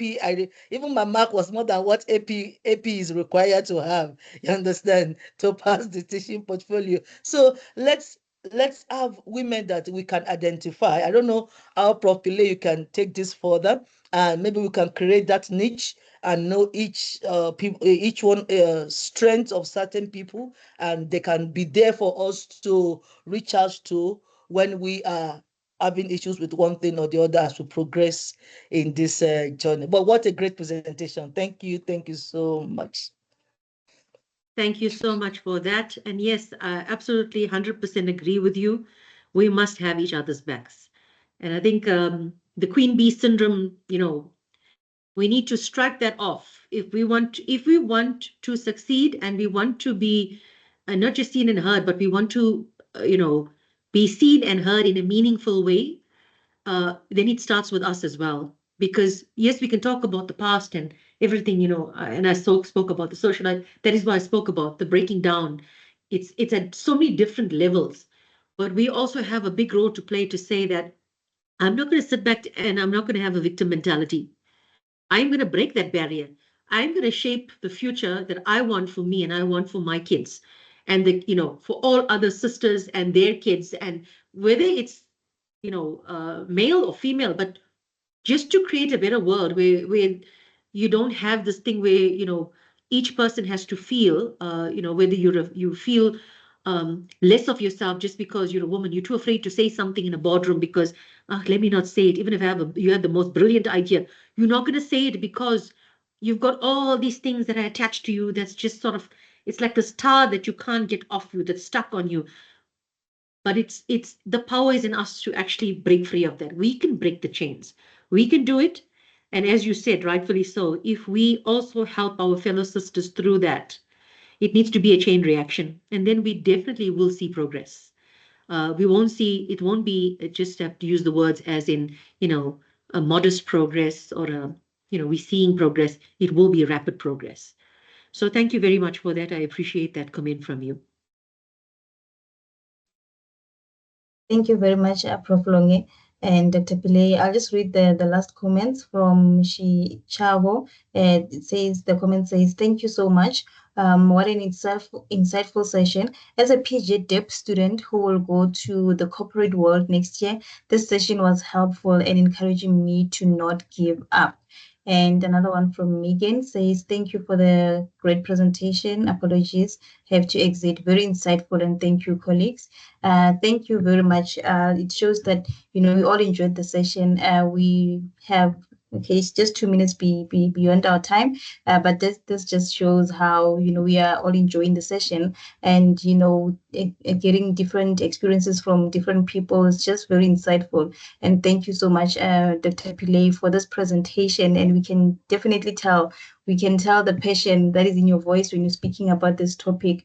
And, we thoroughly enjoyed it. And it did ignite some fire, some encouragement in all of us. And I think, it's as you mentioned, it's not something that we must speak about in the Women's Month only, but, throughout, it's something that must not stop because now we are in the Women's Month and the next month we forgot about it. But it's something that we must continue, working on, must continue, being louder. As you said, we're not being loud enough. So we can continue being loud, in all the months, throughout the year, and not just in this month. So thank you very much for taking the time to, encourage us today, speak to us, give us some insights. And yeah, we all did enjoy this session, and all the participants who engaged, the comments, your comments are well valued. We value comments, and we've taken note of your comments, and we are really excited. We are happy that you were able to join us today and have this conversation. Thank you very much. And if there are no more questions and comments, I see the love that is coming from everyone. We all enjoyed, and thank you so much.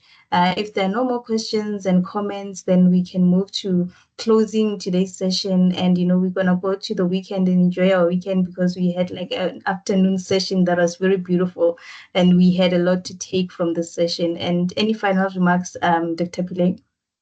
No, just a big thank you to everybody who attended. I'm glad that I could ignite the fire in you. And yes, I mean, it must go beyond that. Now it's not about just that you attended this. I think we found a sister in each other as well. So please reach out. Maybe we must, share our details, and it could be on any random thing that we need whatever support, or you just need to speak to somebody or to vent, or you need some information. I think we must actually try and make these groups, like what I think Prof spoke about just now, these sort of support groups that we have for each other. So I really appreciate it, and I do hope that you will please fill in the I think there's a survey that was attached on the feedback survey. This will be very informative. So even if you can put some notes in there as well, like what you were putting in your chat, this will be great on certain things that you would like, maybe expanded. Even if you want further sessions like this, what would be some of the things you would like, to be sort of topics to be expanded on? That will be great as well. But I would really appreciate if you would take a few minutes to complete that survey for me. And yeah, have a wonderful weekend further. And happy Women's Month. Take care, everybody. Ciao. Bye. Thank you. Yes, so thank you for emphasizing that. Please complete the feedback survey before you leave the session. And thank you very much, and have a great day further, and enjoy your weekend. Thank you, and bye.